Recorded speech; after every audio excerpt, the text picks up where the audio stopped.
Hey everyone, Ron Milligan with Remax Select here. Hope all is well with you.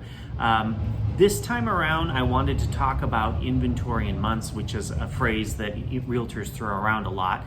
And once I discovered that sometimes when I'm chatting with folks, they mistake the inventory in months for days on market. Days on market is that number that we use to say how many days is a house going to be on the active market before it goes under contract.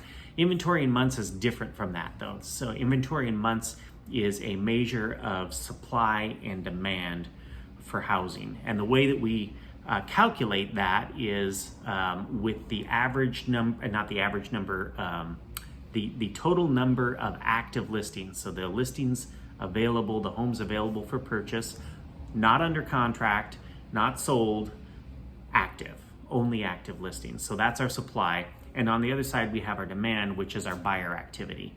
And the way we measure that depends on how you want to massage the numbers.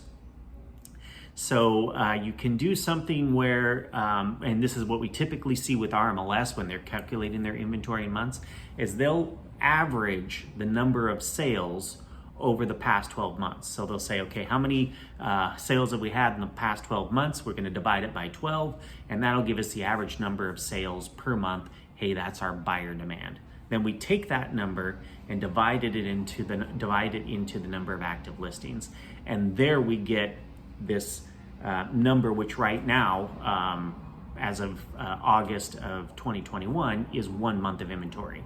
So given no new listings at the current rate of sales, it would take 1 month to sell everything that's on the market.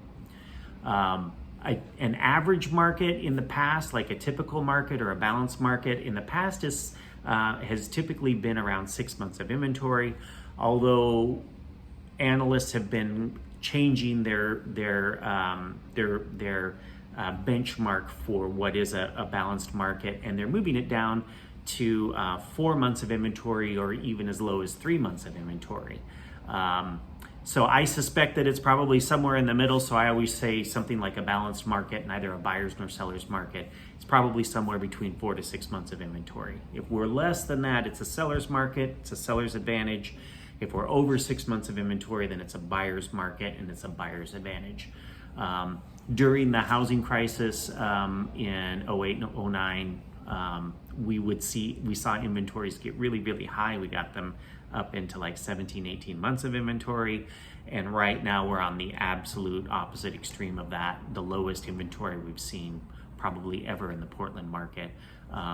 In May it was at 0.7 months of inventory. It's been creeping up, 0.8, 0.9, and in August we landed at 1 month of inventory, which is still extremely low. So that's how we calculate that. Another way that we can calculate that is like for the condo market, there was a shift in the condo market at the start of 2021. So around February or so, things picked up on the condo market. We started to see more sales, and then the number of transactions that we're seeing, average number of transactions we're seeing per month became pretty stable.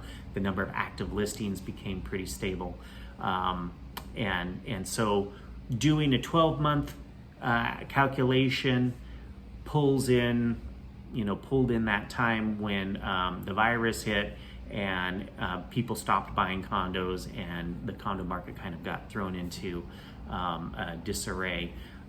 So one of the things that we've been doing is saying, okay, here's what the average number of sales has been over the last 12 months. We divide that into our active number of listings and we come up with the inventory months.